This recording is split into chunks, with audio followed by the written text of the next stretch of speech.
If you were like me as a kid growing up in the 2000s and early 2010s, you probably used the internet a lot in your spare time. The fact that it was a new technology made it really appealing to my curiosity as a child, as it just seemed like there was no end to what you could see and discover. I'm not sure if it's just nostalgia or what, but it felt like there was a sense of wonder and intrigue to the early internet days. Ever since the mass corporatization of the internet, though, it feels like that sense of wonder has been gone for a while, and the internet feels more and more akin to the old media it was intended to replace. The early internet felt like it was a place that was meant for people to express themselves as individuals. I want to take you back to another time, before algorithms, before social media, before sponsored content, and dare I say, before Let's Plays. I want to take you back to the age of Newgrounds and Flash.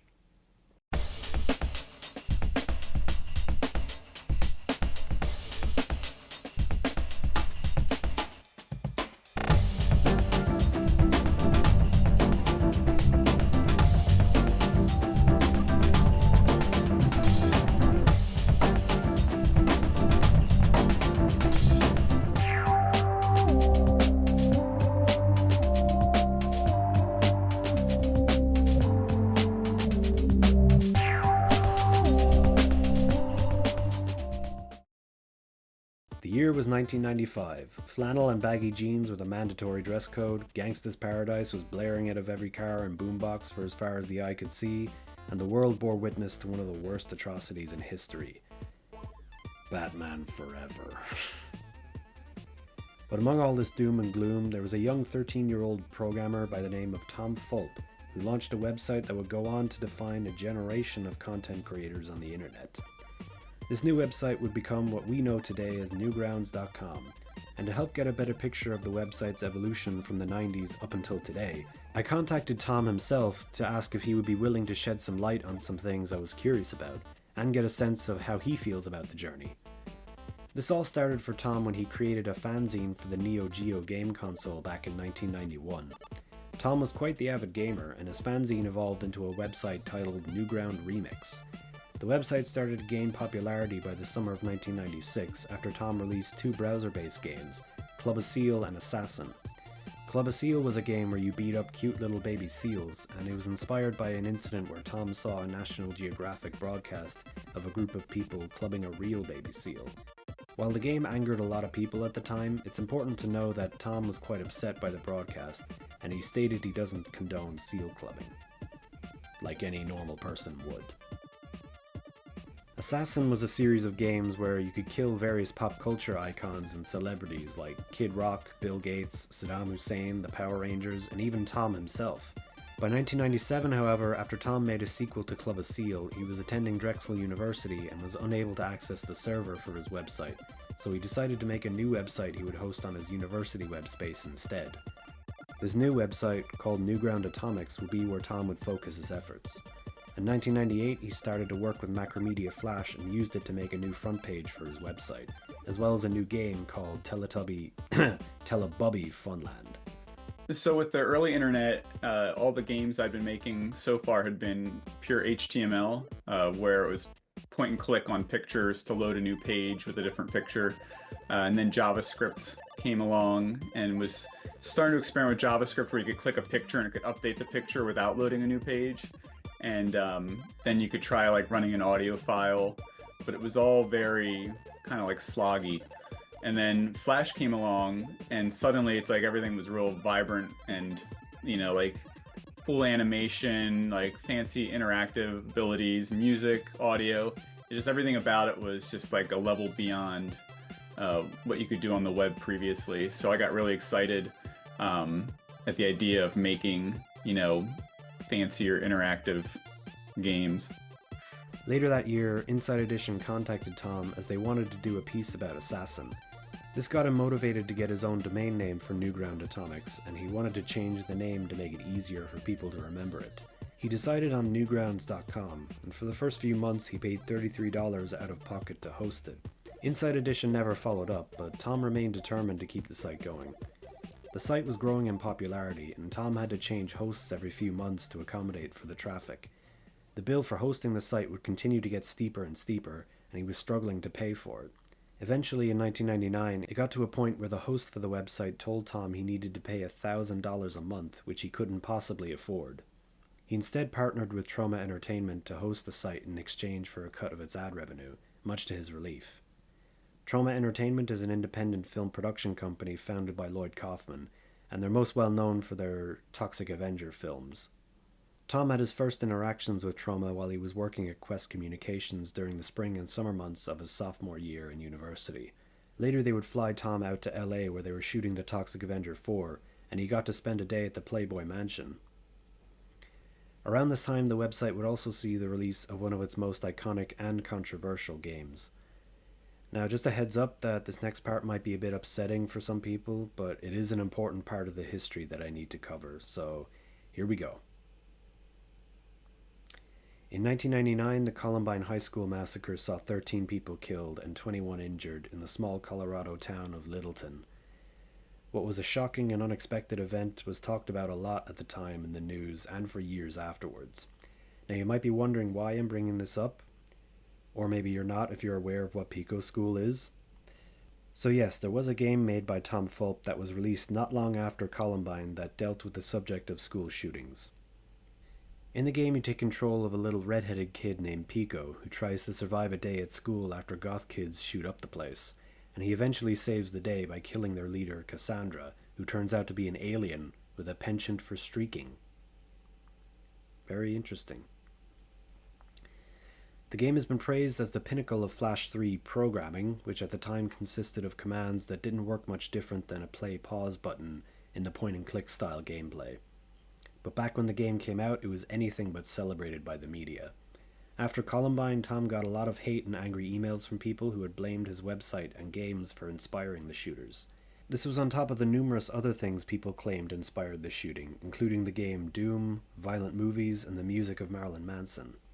There was a general panic among parents and teachers that was being driven by the media, who tried to frame the incident as a result of the interests of the shooters. All of this gave him the idea to make the game to satirize the media's sensationalism of the event, while also criticizing the shooters directly by having Pico be a voice of reason to the goth kids towards the end of the game. I'd read in a few different articles, no one was really sure when the game came out, how soon after, um, you know. Yeah, it was after Columbine. So when Columbine happened, I was actually immediately getting hate mail from people because Newgrounds had the page called Assassin, where you could assassinate celebrities, like annoying celebrities, and it also had like a mascot shotgun man who was like a guy in a trench coat. So people would message me and being like, "You got to take this down. This is, Mm. horrible." And Yeah. that did just sort of like put the thoughts more in my head too, where, it just made me think about everything more. But and I do kind of like that's the one thing that I regret about all of it is I feel like if I had been a more confident game designer, it could have been like the game could have been great while still not being as on the nose with like a school shooting theme because it had like the broader story of the alien invasion. So it's like you could still Yeah. do aliens invade your school without being so like you know insensitive is basically how it all comes off. Today on Newgrounds, Pico as a character is huge. He's often considered to be the mascot of the site next to Tank Man. He even has his own day dedicated to him called Pico Day, which is held every year on April 30th, which is also Tom Fulp's birthday. People submit art and other creations to the site on Pico Day, and there's been contests for cash prizes for the best and most popular submissions in previous years. From Pico Day, a lot of iconic Pico animations are on Newgrounds, going all the way back to the first one in 2006, and many artists have made tons of submissions that are all worth being on the site.